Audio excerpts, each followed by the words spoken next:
राधे राधे, जय श्री कृष्णा। कहानी संग्रह में हमारे सभी श्रोताओं का हार्दिक स्वागत है। भक्तों, आज की वीडियो में हम भगवान कृष्ण और एक कंजूस सेठ की कहानी लेकर आए हैं। यह परम कल्याणमयी कथा को सुनाने से भगवान श्री कृष्ण की कृपा से हमें पृथ्वी लोक के सभी सुख प्राप्त हो, अंत में सद्गति की प्राप्ति होती है। यह परम पुण्यदायी कथा सुनने से पूर्व यदि आप हमारे चैनल पर नए हैं तो सब्सक्राइब करें, वीडियो को शेयर एंड लाइक अवश्य करें। संपूर्ण जानकारी के लिए वीडियो को अंत तक जरूर देखें। कथा कहानी के अनुसार पुरातन काल में पवित्र गंगा नदी के तट पर एक गांव में साहूकार अपनी पत्नी के साथ रहता था। साहूकार के पास धन दौलत की कोई कमी नहीं थी, फिर भी वह धर्म कर्म के नाम पर एक कौड़ी भी खर्च नहीं करता था। इसके विपरीत उसकी धर्म पत्नी सात्विक विचारों वाली व धर्म कर्म में विश्वास करने वाली थी। वह नित्य स्नान कर पूजा करती व दान दक्षिणा हेतु साहूकार से पैसे मांगती, तो साहूकार नित्य नया बहाना बनाकर उसकी बात को अनसुना कर देता। एक दिन साहूकारनी साहूकार से बोली, जीवन के अंतिम पड़ाव में कुछ दान पुण्य अब तो कर लो, जिससे हम लोगों का कल्याण हो सके। परंतु साहूकार पर पत्नी की बात का कोई प्रभाव न पड़ा। तब साहूकारनी बोली, दान धर्म नहीं कर सकते तो कम से कम पौष माह में गंगा में एक डुबकी तो लगा सकते हो, ताकि गंगा मैया की कृपा से हमारा उद्धार हो जाए।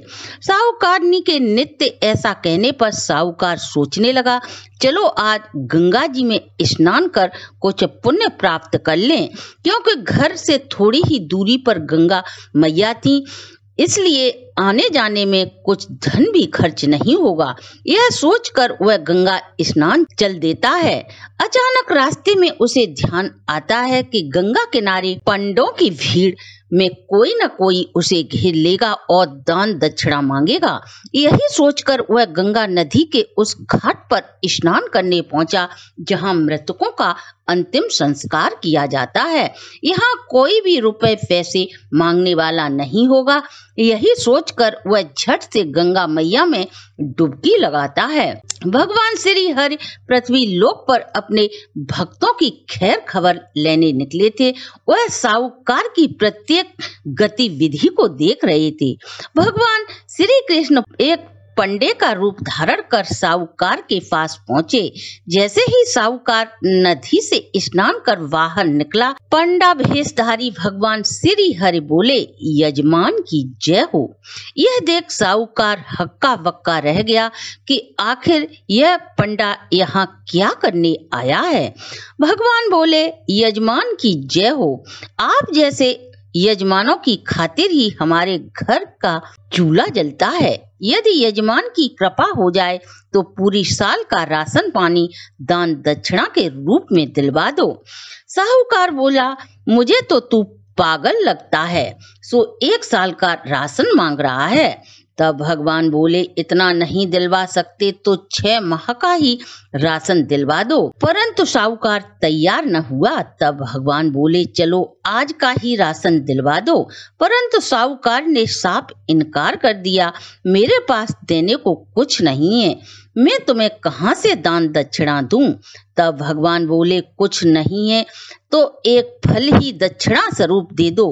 परंतु साहूकार ने इसे देने में भी असमर्थता जाहिर की।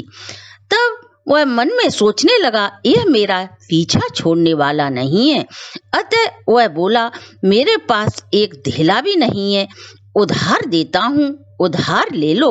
तब भगवान बोले, चलो यजमान उधार ही सही, कुछ तो दे। यह कहकर साहूकार गंगा स्नान कर सीधा घर जाता है। थोड़ी ही देर में भगवान भी साहूकार के पीछे पीछे उसके घर पहुंच जाते हैं। दरवाजा बंद था। भगवान ने दरवाजा खटखटाया। दरवाजा खोलने साहूकारनी आती है और पूछती है, कौन हो, क्या चाहिए। तब भगवान बोले, पंडा हूँ, गंगा किनारे रहता हूँ, आप जैसे यजमानों से ही मेरे घर की दाल रोटी चलती है। आज सुबह ही साहूकार जी गंगा स्नान करने गए थे वे मुझे दक्षिणा स्वरूप उधार में धेला दे आए थे, उसी को लेने आया हूँ। साहूकार ने अंदर जाती है और साहूकार से कहती है जिसे उधार धेला दे आए थे वह दरवाजे पर खड़ा है।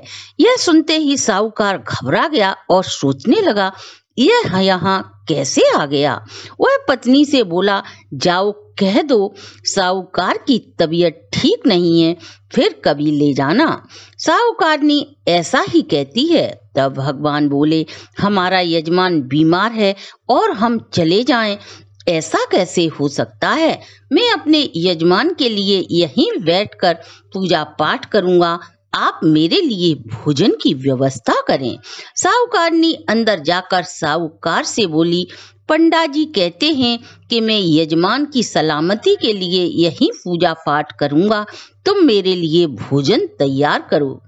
तब साहूकार कुछ सोचकर बोला जाओ उससे कह दो मैं मर गया हूँ, भोजन नहीं बना सकती, अतः आप लौट जाओ। साहूकारनी बोली यह क्या कहलवा रहे हो। तब साहूकार बोला जैसा मैं कहता हूँ वैसा ही करो। साहूकारनी रोती चिल्लाती दरवाजे पर आई और बोली आप लौट जाओ, साहूकार ने शरीर त्याग दिया है। यह सुन भगवान सन्न रह गए, यह कैसा मनुष्य है, धेला न देना पड़े इसके लिए यह झूठ पर झूठ बोलता जा रहा है।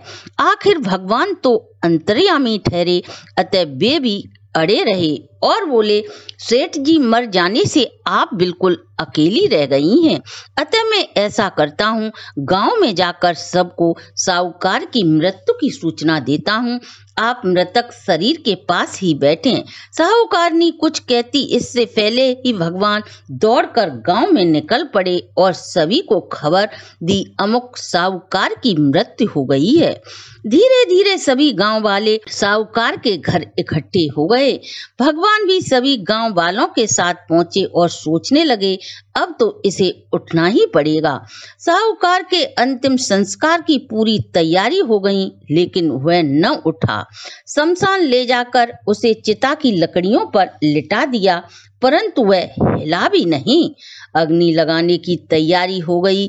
भगवान मन में सोचने लगे कैसा इंसान है, जल सकता है परंतु धेला नहीं दे सकता। जैसे ही पंच अग्नि देने लगे तब भगवान बोले ठहरो, मुझे इसके कान में कुछ कहना है। तब पंडा भेषधारी भगवान बोले बैकुंठ से आया हूँ, द्वारिकाधीश मेरा नाम है, जो मांगना चाहते हो मांग ले, मैं तुझे सब कुछ देने को तैयार हूँ। साहूकार सोचने लगा द्वारकाधीश स्वयं मेरे सामने खड़े हैं। वह झट से अपनी आंखें खोल देता है। जैसे ही उसने देखा यह तो वही पंडा है जिसे मैंने धेला उधार में दिया था, वह झट से आंखें बंद कर लेता है। तब भगवान बोले आंखें खोल साहूकार, मैं तुझसे कुछ नहीं मांगूंगा, मैं तुझे देना चाहता हूँ। तूने तो मुझे उधार का धेला भी नहीं दिया, लेकिन आज तू मुझसे जो मांगेगा मैं अवश्य ही तुझे सब कुछ दे दूंगा। साहूकार बोला पहले वचन दो, मैं मांगूंगा वह आप मुझे दोगे। भगवान वचन देते हैं। तब वह बोला मैंने जो तुम्हें धेला उधार दिया था वह मेरा उधार मुझे वापस दे दो। भगवान उसकी बात को सुनकर मंद मंद मुस्कुराने लगे। वाह रे मनुष्य, मैं तो तेरा उद्धार करने आया था, परंतु तूने यहाँ भी धेला की बात की। अरे अज्ञानी मूर्ख, यह कहकर भगवान अंतर्ध्यान हो गए। तो ये थी भक्तों भगवान द्वारकाधीश और एक कंजूस साहूकार की कहानी। पैसे के लालच में पास आए भगवान को भी वह पहचान न सका। भक्तों कैसी लगी हमारी प्रस्तुति? अगर आपको हमारी प्रस्तुति अच्छी लगी हो तो आप हमारे चैनल को लाइक, सब्सक्राइब और शेयर करें।